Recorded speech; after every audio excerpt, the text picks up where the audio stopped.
for political purposes, my opponent's youth and inexperience. I could have been a contender.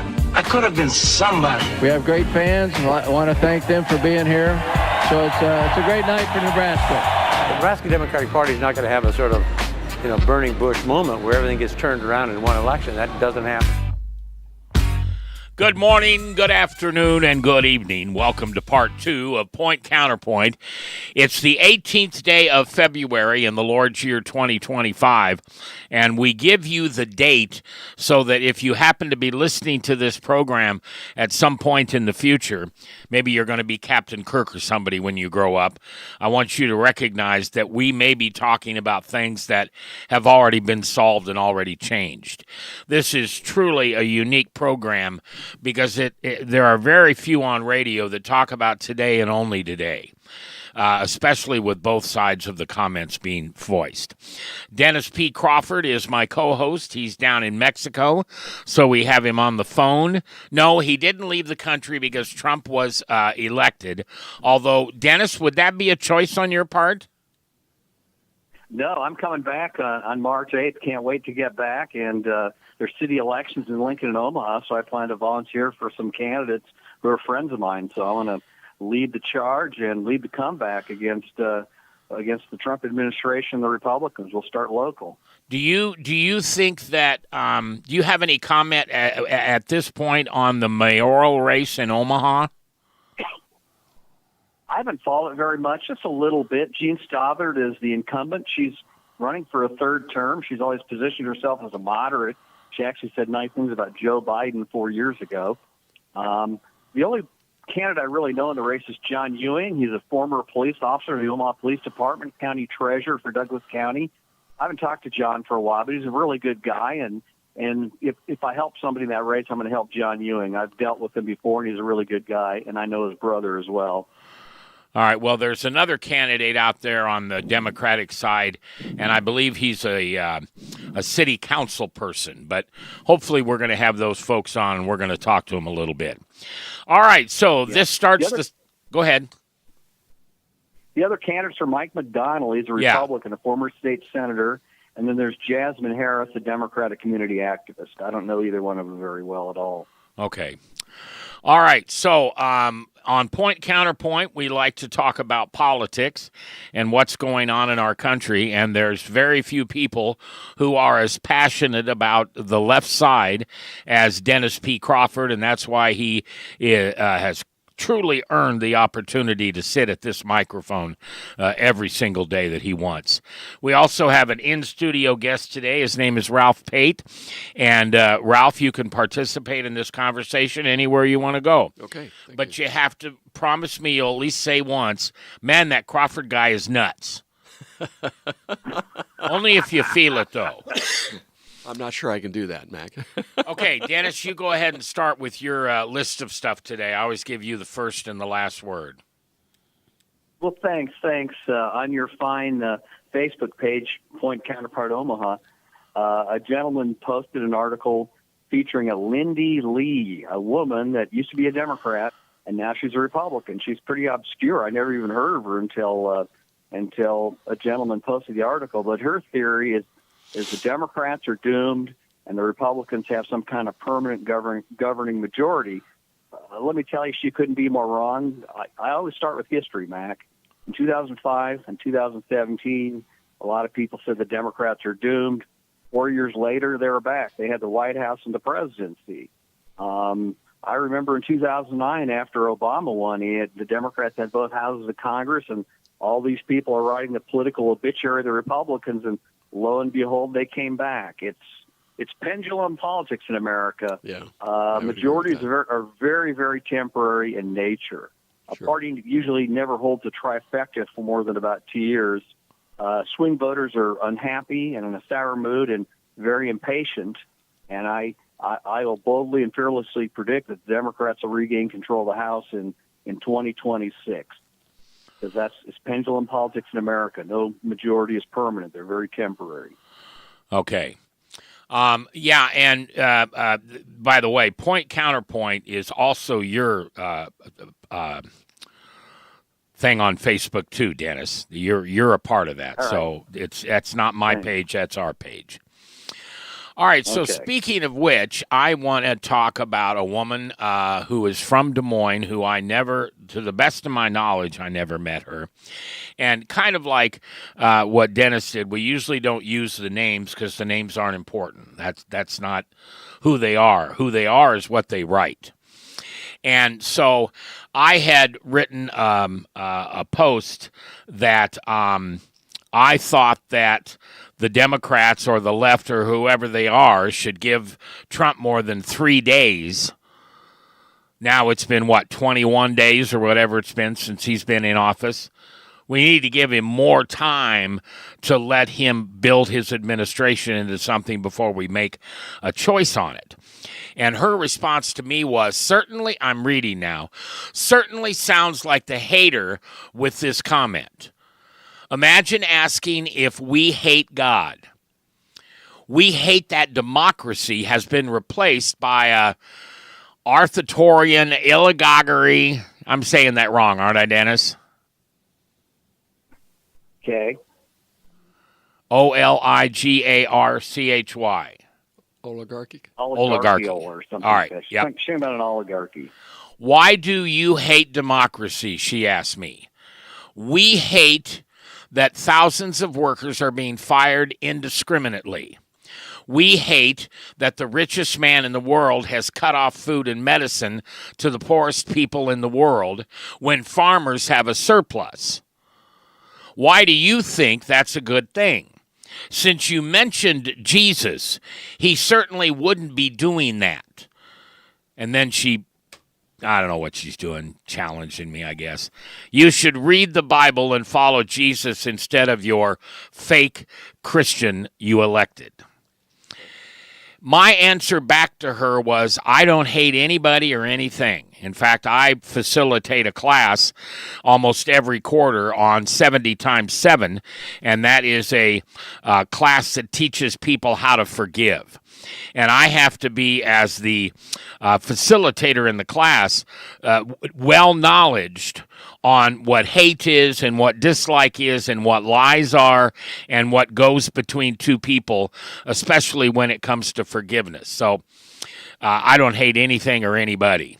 As far as the fact that you hate thousands of workers being fired indiscriminately, well, they're not being fired indiscriminately. We're trying to cut the budget. We're trying to live within our own means. We are tired as a country to see money go off into other places in the world that doesn't benefit Americans. And then they hate the richest man in the world because he cuts off food and medicine to the poorest people in the world. That's not true. He's cutting the budget. That's what he's supposed to do. The reason that cutting the budget is difficult, because everybody's got their hands in the cookie jar some way or another. You know, we sent $1.5 million to advance diversity and equity in Serbia's workplace and business communities. Let's take that $1.5 million and put it into food and medicine for the poorest in the world. We spent $2.5 million to Vietnam to buy cars. Why did we do that? We spent $32,000 for a transgender comic book in Peru. That has absolutely nothing to do with the United States. And $6 million to fund tourism in Egypt. Why are we trying to promote these other countries and what they need? And I'll turn that question over to you for a minute, Dennis. Well, let me make a couple points. The terminations are indiscriminate. I mean, what Musk and these young men are doing, these computer engineers that work for him, what they're doing is they run a computer search at some agency like USAID, and they call up who are the probationary employees. Those are the newest employees. Some of those employees aren't new. They've been with the agency for years. They've been promoted to a new position. Probationary employees have a lot fewer rights than other workers do, so they're firing them because it's a lot easier to do it from a legal perspective. But they have no idea what these people actually do for a living. Like at the FAA, there's already a shortage of workers there, and they fired a bunch of people, probationary workers that were involved with maintaining the infrastructure of air traffic control. I mean, in my judgment, that's a big mistake. Okay, and but they also go ahead, they Dennis. also fired a bunch of people at the nuclear agency that monitor our nuclear arsenal. Once those people were fired, some members of Congress from the Republican side went to Trump and Musk and said, "This is madness. This is a national security issue." So they had to rehire these people. They just don't know what they're doing, Mac. Oh, but they admitted that they were wrong and they fixed the problem. Well, there's a lot of areas where they have not admitted they're wrong and they're not fixing the problem. They're making it worse. Do you want the budget cut? Well, I do, but I think they're going at it in the wrong direction. Okay. Okay, where would you Employee cut the budget? compensation. Oh, thanks for. Okay, number one, I would cancel the Trump tax cuts for the top 1%. 80% of the 2017 Trump tax cuts went to the 1%. Cancel those, and you would probably save $4 trillion. And then there's the Bush tax cuts of 01, 03. 40% of those went to the top 1%. You could cancel those, and so you would save trillions of dollars. They're worthless tax cuts going to people that didn't need them, and they didn't really produce the economy that was promised. So that's where you start, Mac. Okay, so let's start there. Tax cuts were failures. So let's start there. We've talked about tax cuts by two presidents. Let's talk about something other than tax cuts. Where would you cut? If you needed to float or you needed to cut $50 trillion so you could write your checks in the daytime and not have to hide at night, what would you cut? Well, my rule would be very simple. No budget cuts for anybody that's poor or for the middle class. Cut programs and subsidies that aid the wealthy and the corporations. That's what you focus on. The middle class and the poor have been sacrificing for 30 years. Wages have been largely stagnant for most middle-class people for the last 30 years. No cuts to middle-class programs, no cuts to programs for the poor. Focus on the ones that largely benefit the wealthy. That's what I would say, Mac. Okay, hold on. So the last 30 years, did Obama make those cuts?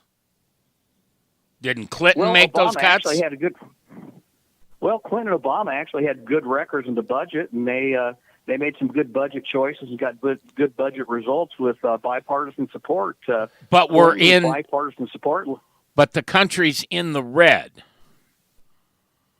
Well, Clinton left a $5 trillion projected surplus of over 10 years to George W. Bush. He built it up with bipartisan support, and then George W. Bush doubled the national debt and blew it on two stupid wars and two failed tax cuts.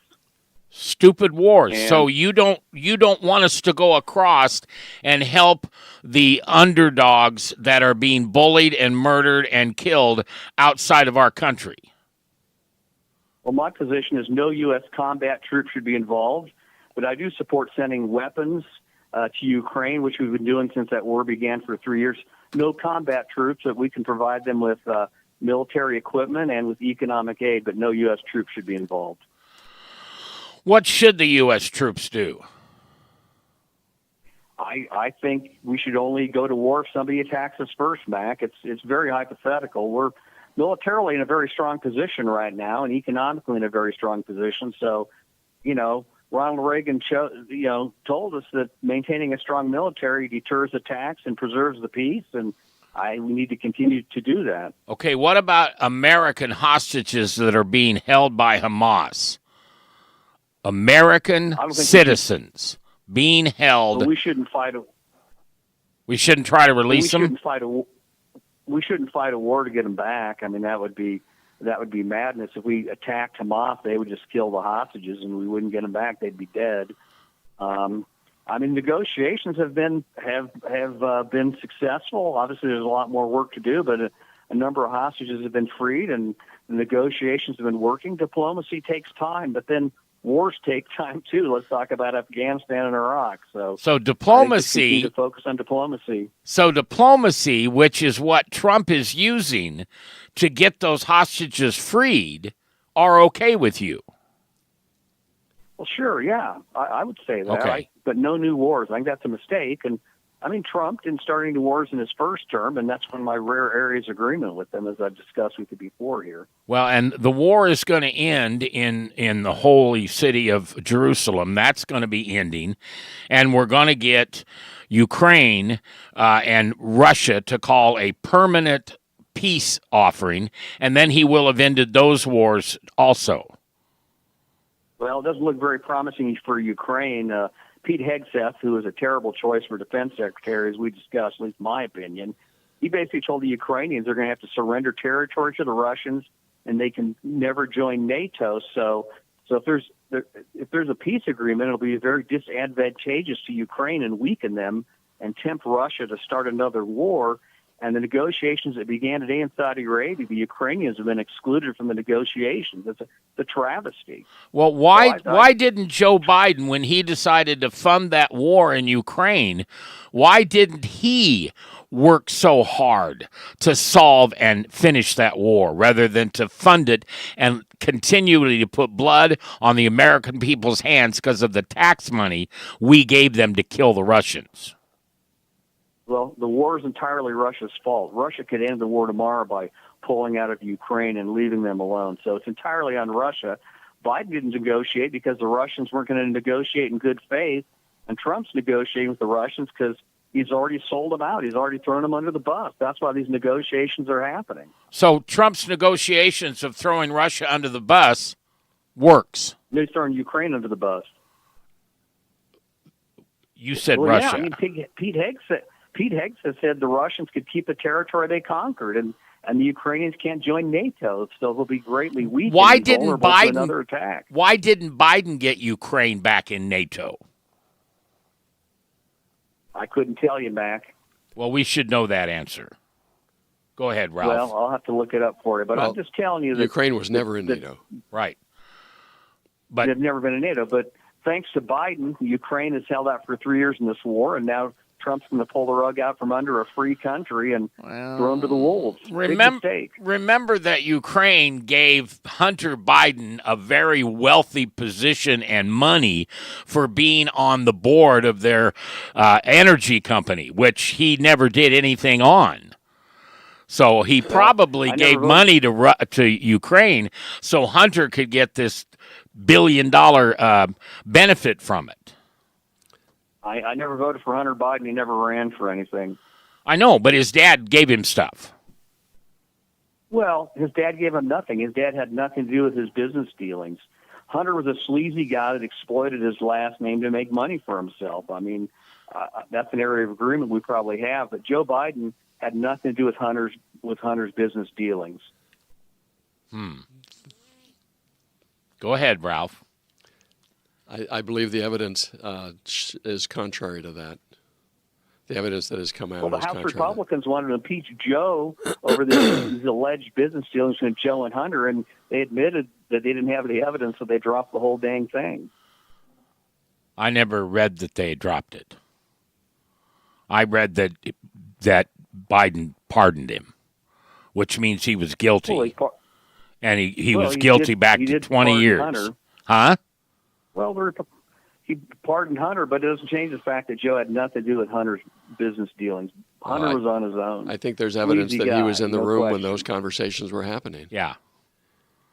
But they never talked business. That's the thing. That's a hard. That's all that happened. I think that's a hard argument to make.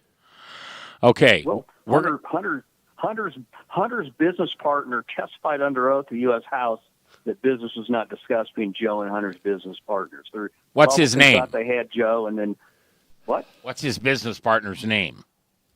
I can't remember, but he said there was no Joe and the business partners never talked business. Okay, that's what the guy testified. The Republicans thought they had Joe, and the business partner didn't back up their theory of the case. Well, we're going to break and come back for our next segment, but I just want to leave this segment with the idea that Joe Biden lied over and over and over. And I don't understand why you don't believe that when there's proof that he did it. I don't know if he lied or not, but quite frankly, I don't care that he pardoned Hunter Biden, and the swing voters aren't going to care about it next year when they vote in the midterm elections. Oh.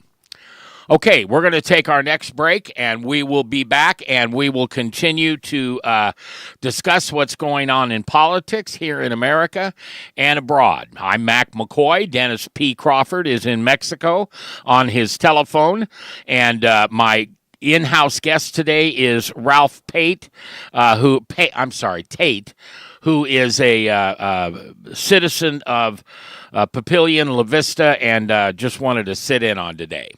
All right, we're coming back. Thanks for listening to Point Counterpoint.